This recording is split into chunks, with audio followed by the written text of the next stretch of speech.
Okay, so this next one, the fourth rule, is really a set of just basic etiquette, classroom etiquette kinds of things, which is that for at least our 80 minutes together, I expect you to act like a grown-up, to act like an educated adult.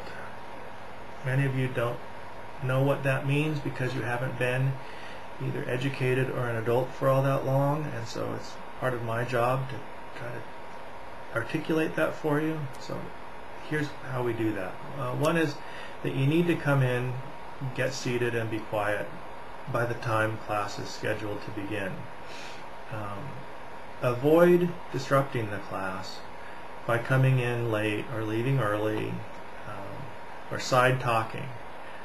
During class participation times, talk only when you're recognized. Turn off your cell phones, your audible pagers, your texting systems. I don't mind if you have to have a phone on in class because of other requirements, familial or business, but I don't want to hear it. And if you need to take a phone call because there's an emergency, you're more than welcome to do that.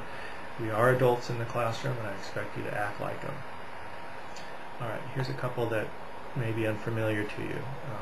This is a business-related education class, and students in this class are expected to behave in a manner that is appropriate in a relaxed but business-like setting.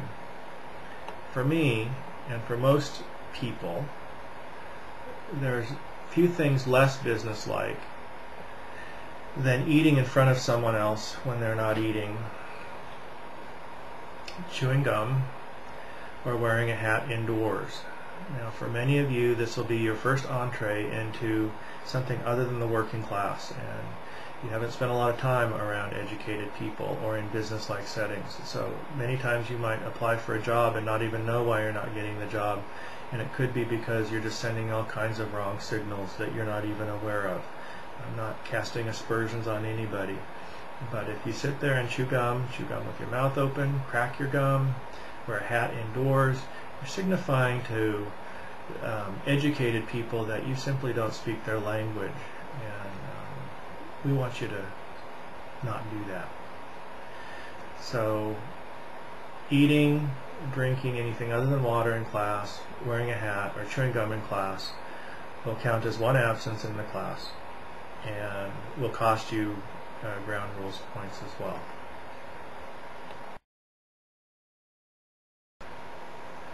Alright, the fifth rule is that you need to do what I tell you to do. This may be unfamiliar to those of you who have not been in college before, but you have no legal right to be in this classroom. And it is my classroom, and I have the responsibility, the legal responsibility to run it. And so, insubordination, which is when you don't do what I tell you to do, is grounds for having you not only removed from the classroom, but from the class itself. Also, by the way, if it continues, it's a good grounds for having you removed from the campus. Now, any of you that have had me in class before know that I love a good argument, but when it's time to stop, it's time to stop. And when I say it's time to go, it's also time to go. Okay, I need to say something about your preparation for class as well, is that this is a class, as I said before, that's taught in Socratic method. And that requires that you will have read the material that we're going to discuss in class and prepared for it before we get to class. If I call on you in class, and I do call on students at random, and you are incapable of giving an educated response, that will cost you class participation points.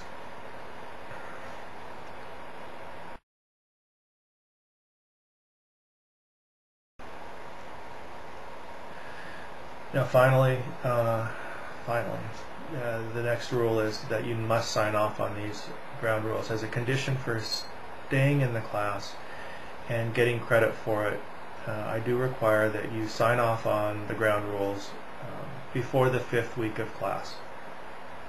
If you have any problems with anything that's in here, by the way, just let me know. And I will warn you that I am very serious about these ground rules, otherwise I wouldn't be sitting here in my study recording this message. Some of you think that this is like something you had in high school where it was handed down by the district or somebody and you just sign off on it and nobody really cares about it. It's one of the reasons I've redone the ground rules. If you look at my ratings on ratemyprofessors.com or anywhere else, you'll see that most students have gotten along quite well with me, and I value and I honor their evaluations. I think they're more flattering than they should be. But if you'll notice, those students who have had trouble with me, they're ones that didn't believe me when I said things like no chewing gum in class. And they didn't believe me when I said class participation really matters. And they can lose as much as a full grade in the class if they don't participate or don't comply with the ground rules. So take this with the seriousness that it deserves. This is a fascinating time to be studying the law, and to be studying real estate, and to be studying society. We're really excited to have you in class, and I'm looking forward to getting to know each and every one of you. I know this is a lot to undertake at the beginning, but I just thought it was real important for us to lay it out. Look forward to seeing you in class, and let's see if I can get this thing uploaded. Oh, that's right. The way that you sign off on the ground rules is to go on to the Blackboard site, blackboard.losrios.edu. Go under ground rules, and you'll see there's a little line up there, and it says agreement with the ground rules. And you just click on that. There's a little quiz there. It says I agree to the ground rules, or something to the effect. I've read them and I agree to them.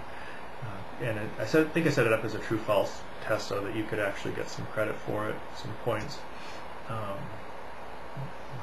answer is true. If you put false down, it will redirect you to some other point in the universe and just say something to the effect of, sorry, you're not going to be joining us in class. But if you get them signed off on, I'll show up on the grade book, and we're all good to go.